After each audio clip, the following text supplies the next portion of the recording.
Bonsoir à toutes et à tous, je suis Alan Mangin, journaliste au service des sports de l'Est Éclair et je suis, comme vous le voyez peut-être derrière moi avec cette belle couleur orange, à Laval, où l'Estac vient de s'imposer un but à zéro. Voilà, on a un petit quart d'heure, on va dire, pour débriefer cette rencontre. N'hésitez pas à poser vos questions sur le chat. En plus, comme vous le voyez, je suis tout seul pour débriefer cette rencontre. J'aurai besoin de vos remarques et de vos questions pour enrichir cette analyse. Juste avant que le temps que tout le monde se connecte et pose ses questions, raconter rapidement ce qui s'est passé au stade Francis Le Basser avec donc on l'a dit en préambule, l'Estac qui remporte sa deuxième victoire de la saison à l'extérieur, la première et l'unique. C'était au Red Star fin septembre et depuis l'Estac n'avait pas gagné à l'extérieur, donc un succès précieux à Laval avec, c'était un petit peu la thématique de cette semaine avec beaucoup d'absents côté troyen pour les énumérer rapidement. Donc Ben Taïeb était forfait, El Edrissi, plus des absences de plus longue date comme Nicolas Lemaître, Ivan Titi, Alexandre Flipono. Donc voilà, dans un contexte pas facile, avec en plus une défaite lors de la journée précédente contre Saint-Étienne. Il y a eu un match de coupe entre temps, mais voilà, on se demandait un petit peu comment les Troyens allaient se comporter dans ce contexte-là, avec les absents, on l'a dit, et après cette défaite à domicile contre Saint-Étienne. Donc voilà, l'Estac a répondu avec ses 3 points. Je vais tout de suite profiter d'une remarque de Siegfried qui me dit visiblement pas un match terrible. Alors si on se place en tant qu'effectivement simple, on va dire, téléspectateur ou spectateur, effectivement on n'a pas assisté au plus grand match de Ligue 2, ne serait-ce qu'au plus grand match de la saison. Mais moi je trouve, c'est un petit peu comme ça aussi que j'ai démarré mon article qui paraîtra demain. C'est certainement pas la victoire la plus belle ni la plus aboutie, mais c'est peut-être la plus importante de la saison. Moi c'est en tout cas mon ressenti depuis le stade Laval, c'est-à-dire que je l'ai dit au départ, mais avec tous ces absents, une défaite à Saint-Étienne, il y avait quand même quelques interrogations. Alors pourtant l'Estac est leader, mais malgré tout il y avait des interrogations sur le comportement de cette équipe troyenne.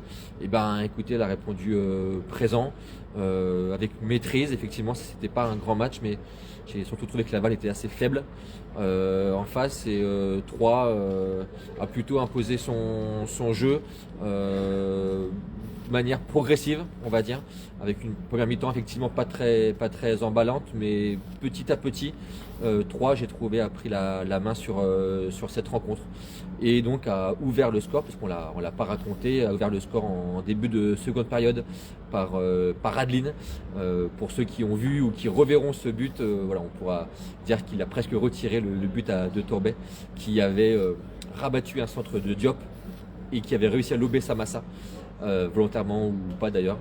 Et donc Adeline qui a conclu. Donc seul but de la rencontre, et avec comme un symbole, moi j'ai trouvé que c'était un petit peu le symbole de cette soirée, avec tout de suite après le but, les joueurs se sont précipités en fait en direction d'un membre du club, de la communication du club, qui avait avec lui un maillot de Paolo Gozzi.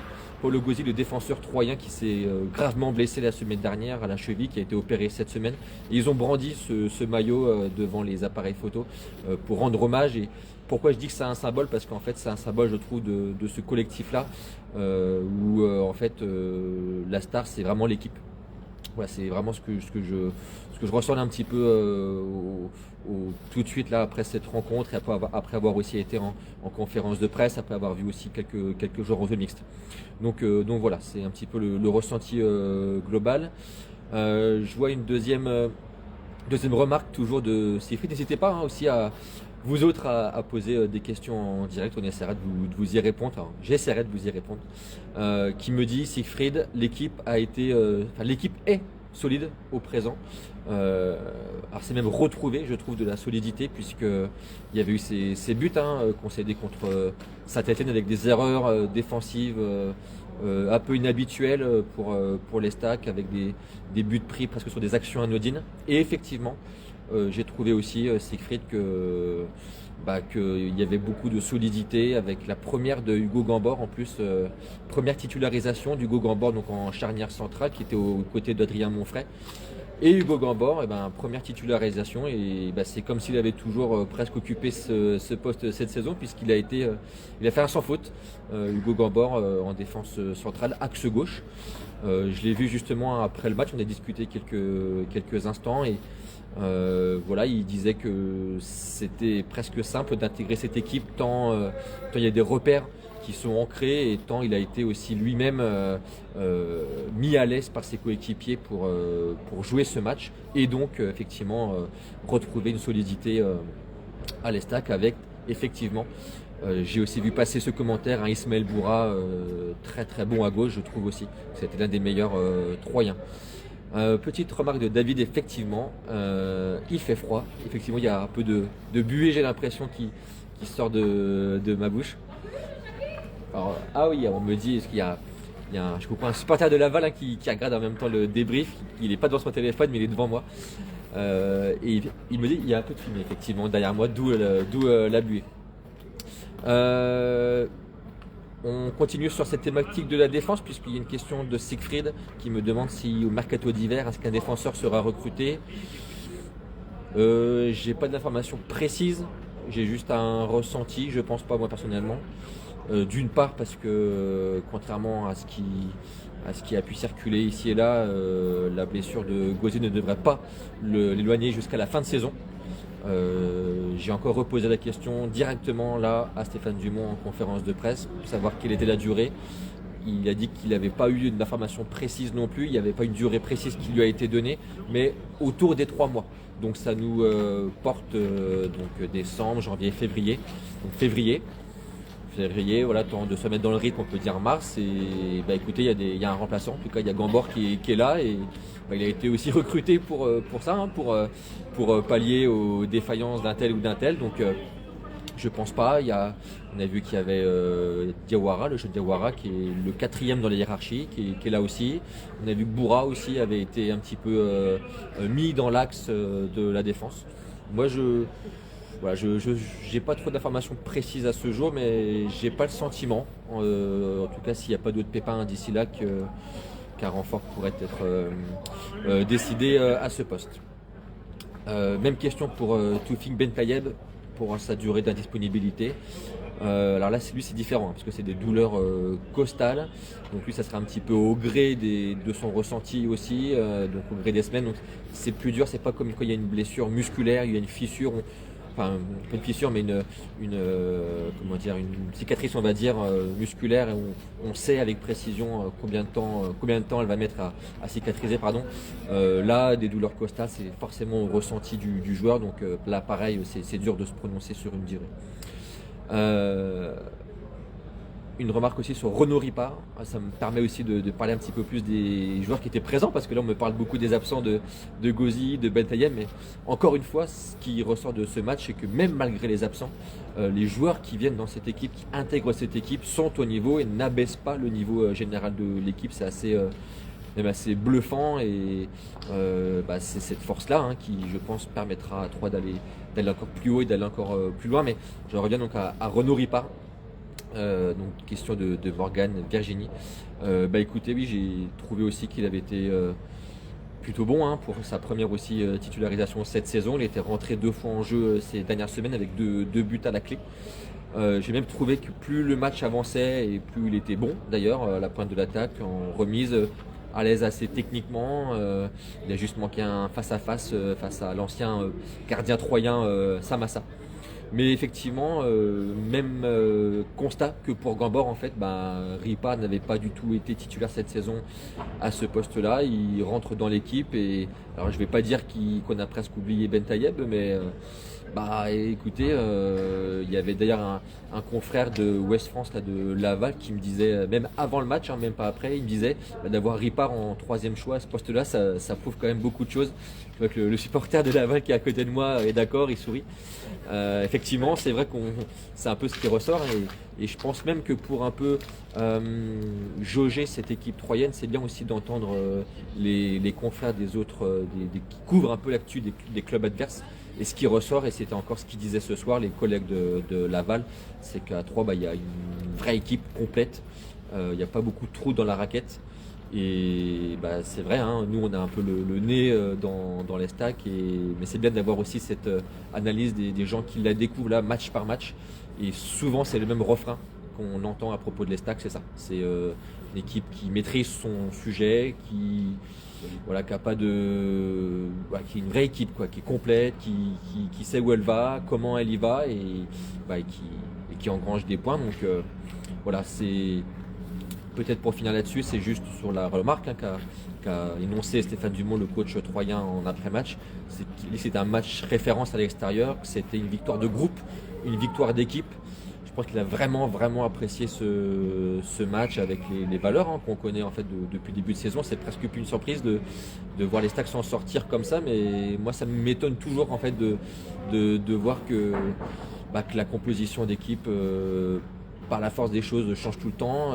Il y a encore quelques semaines, la défense était tout autre. C'était Titi qui jouait à droite, c'était Gauzy dans l'axe, c'était Lemaître dans les buts.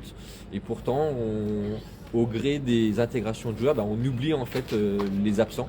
Et c'est peut-être la meilleure réussite de l'Estac, en tout cas dans ce contexte. Alors justement, tiens, j'ai une question aussi de Siegfried. J'en profite parce que j'ai eu la même remarque aussi en direct, et qui me demande si Monfray sera suspendu suite au carton. Alors effectivement, Adrien Monfray a reçu un carton jaune un peu bête d'ailleurs ce soir, un troisième carton en moins de 10 matchs. Mais non, Siegfried il ne sera pas suspendu, en tout cas pas maintenant, puisqu'en fait la règle a changé cet été. Encore l'année dernière, 3 cartons jaunes en moins de 10 matchs.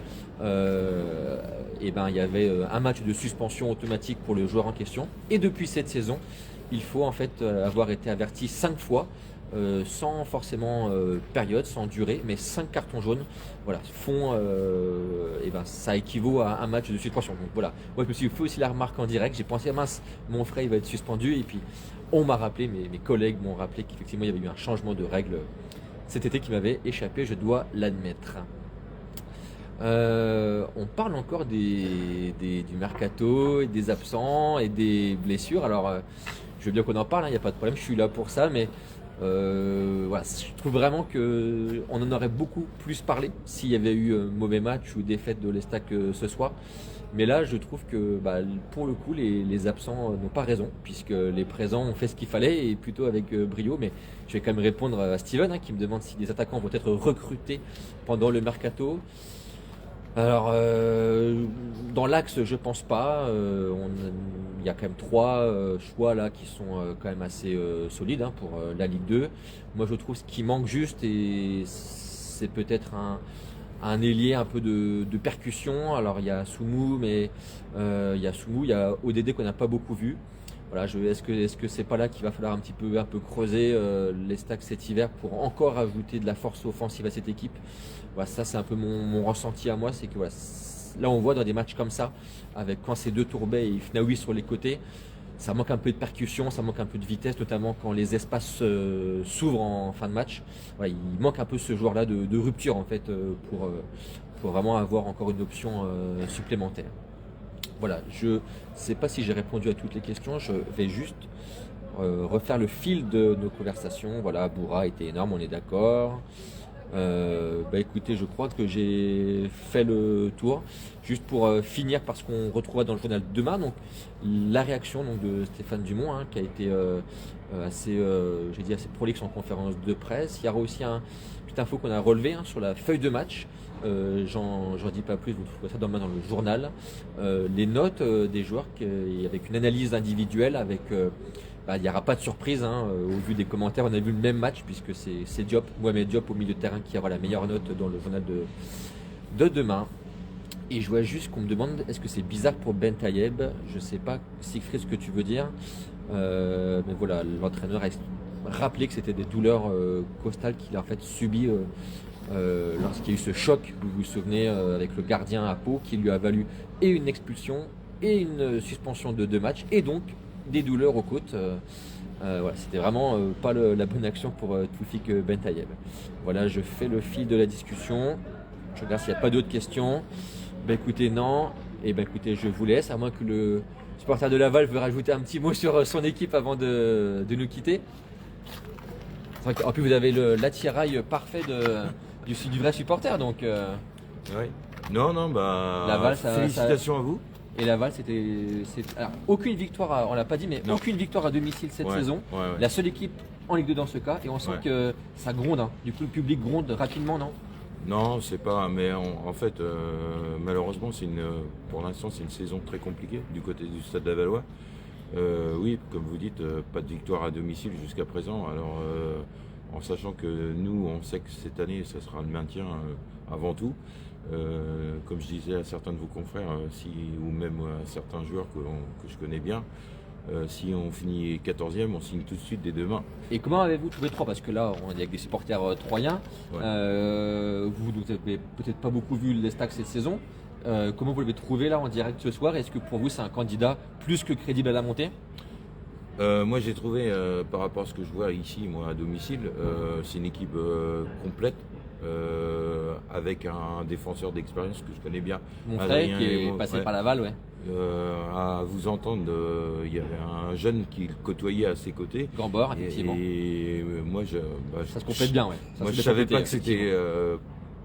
C'est à nouveau, quoi. Ouais, on avait pensé qu'il avait toujours été aux côtés de mon frère depuis le début de saison, effectivement. Il n'y a pas eu de. Et puis l'expérience d'Adrien fait que, en fait, ça s'est pas vu qu'il débutait. Quoi. Voilà, pour vous, est-ce que c'est l'une des plus belles équipes que vous avez vues ici au stade Francis Lebasser à Laval? En fait, moi j'ai surtout vu, comment on appelle ça, défensivement et milieu de terrain, super. Ouais. Vous Devant, parliez, un peu plus vous parliez limité, de vos joueurs. Ouais. Vous parliez de vos joueurs en attaque, là, Renaud Ripard. Quand vous me dites que c'est le 3e choix à 3, moi je le prendrais bien en premier choix. En premier choix, ouais. Bah, en premier ou en second choix, mais je le prendrais bien chez moi. C'est vrai. Oui, je savais que vous aviez des absents, mais vous avez des joueurs, oui, qui sont d'un autre calibre de mon club. Donc, pour vous, candidat à la montée. Ils seront pas loin, et moi je leur souhaite. Moi j'ai vu des équipes ici. Bon, le premier match ici, c'était le début de saison. Nous on a connu Saint-Étienne, mais bon, Saint-Étienne, normalement, même sans les regarder, on les met obligés dans le haut du panier, quoi. Dans le haut du panier. Après, souvent dans le championnat, il y a toujours une surprise. Donc, d'où viendra la surprise? Troyes, je sais que c'est un habitué à faire souvent la course. Même si Troyes n'était pas forcément en début de saison dans les favoris, on parlait de Saint-Étienne, de Reims, de Montpellier. Troyes avait quand même été pas loin dans les dernières places l'année dernière. Et là, ils sont effectivement en tête. Et on n'a presque oublié qu'en fait, il y a encore un an, les Stacks étaient à cette époque-là presque dernière. Oui, mais justement, Troyes, c'est peut-être cette expérience-là aussi. Peut-être. De cette saison-là compliquée qui a fait qu'ils se sont renforcés. Ok, bah écoutez, c'est comment votre prénom? Jérôme. Merci Jérôme, belle soirée, à bientôt. Et puis, on dit au revoir en même temps, du coup Jérôme, voilà. Bien de bonnes choses pour vous, Merci les Troyens. aux gens qui nous ont suivis et à très bientôt.